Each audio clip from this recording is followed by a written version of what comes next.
Hey, you guys. I hope I'm not sideways on the screen. I'm not too sure, but I'm Aisha T. I'm a life and business synergist, and I help overwhelmed entrepreneurs prioritize their time, maximize their results, and synergize their life and business. You know, energy is motion, and synergy is the process of eliminating the push and pull of life and business and bringing both areas into complete sync and recognizing your ability to produce greater results when you can operate from a place of synergy than from a place of confusion or the push and pull of the work-life balance. So today I want to talk about self-care and entrepreneurship. So there was a study done by Dr. Michael Freeman, who's a clinical professor of the University of California here in San Francisco. And he said that 30% of all entrepreneurs experience some form of depression. So when you break that down in technical terms, 1 in 3 entrepreneurs have identified or experienced some form of depression.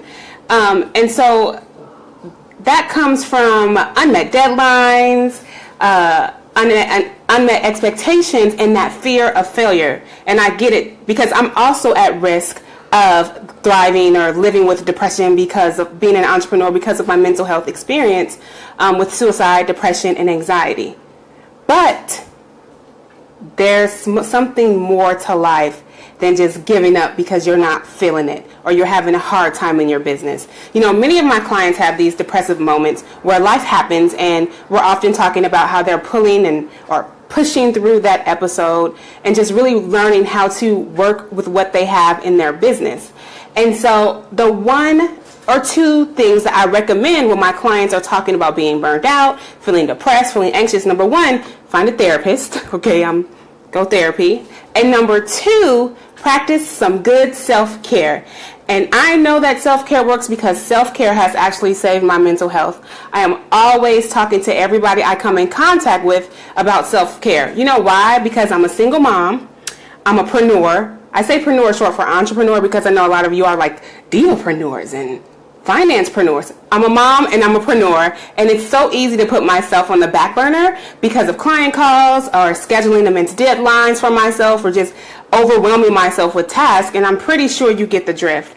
So one day I was talking to my therapist about how overwhelmed and burnt out I was feeling, and she said, you know, Maisha, you can't put the oxygen mask on.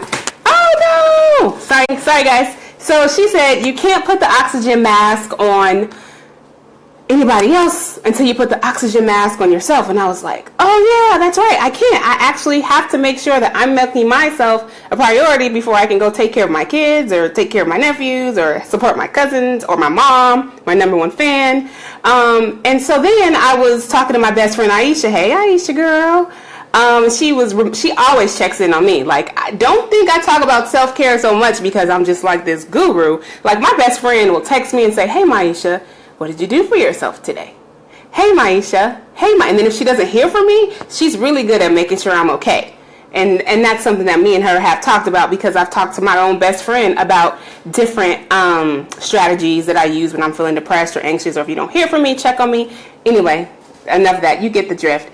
And so she reminds me to take better care of myself. And she reminded me I have to be deliberate and actually a savage when it comes to my self-care because, again, I'm a mom, I'm an entrepreneur, and, you know, there's like a push and pull. So I started to become deliberate about practicing self-care, and that all helped me create the synergy of my life. And that synergy was no longer compartmentalizing the different areas of my life and business, but putting it all in sync so that it would work for me.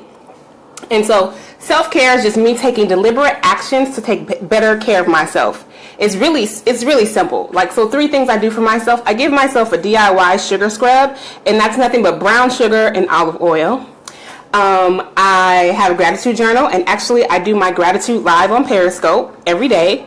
So I go on Periscope and give gratitude because what I'm finding, and science has also shown that the more you practice gratitude, the more you will experience more joy in your life, and it will lessen your depressive symptoms. Not saying you won't have depression, and trust me, I'm not a medical expert, I'm not a therapist. Please don't take this as medical advice.